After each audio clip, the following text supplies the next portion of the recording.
एक बार की बात है। एक गांव में रामदास नाम का एक नेक और ईमानदार व्यक्ति रहता था। वह हमेशा जरूरतमंदों की मदद करता, सच्चाई के मार्ग पर चलता और किसी का बुरा नहीं चाहता। लेकिन फिर भी उसके जीवन में दुखों की भरमार थी। दूसरी ओर उसी गांव में रघुनाथ नाम का एक धूर्त और लालची व्यक्ति था, जो दूसरों को धोखा देकर, छल कपट करके धन कमाता था। आश्चर्य की बात यह थी कि रघुनाथ का जीवन ऐशो आराम से भरा था, जबकि रामदास कठिनाइयों से घिरा रहता था।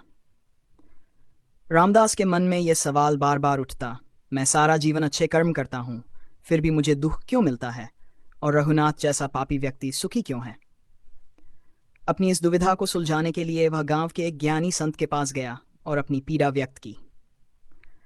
संत मुस्कुराए और बोले, बेटा, मैं तुम्हें इस प्रश्न का उत्तर एक कहानी से दूंगा। संत ने समझाया, एक राजा था जो न्यायप्रिय था, लेकिन उसके राज्य में एक अपराधी था जिसने बहुत सारे पाप किए थे।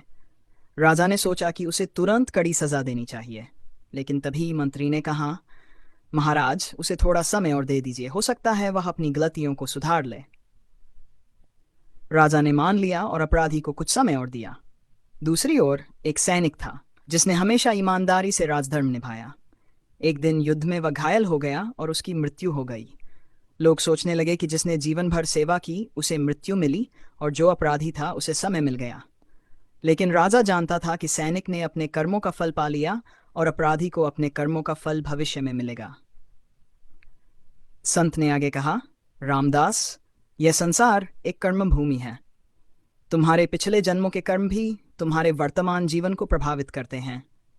अच्छे लोगों को कभी कभी अपने पिछले जन्म के कर्मों का फल भुगतना पड़ता है, जबकि बुरे लोग अपने अच्छे कर्मों का बचा हुआ फल भोग रहे होते हैं। लेकिन न्याय का चक्र कभी रुकता नहीं। जब समय आएगा तो पापी को भी अपने कर्मों का दंड मिलेगा और सच्चे व्यक्ति को उसका उचित फल मिलेगा। रामदास को अब समझ आ गया कि ईश्वर का न्याय तुरंत नहीं होता, लेकिन अवश्य होता है। उसने धैर्य रखा और अपने कर्मों में विश्वास बनाए रखा। समय बीता, रघुनाथ के पाप बढ़ते गए और अंत में उसे एक बड़ी विपत्ति ने घेर लिया। दूसरी ओर रामदास की ईमानदारी और अच्छाई ने उसे सम्मान और समृद्धि दिलाई।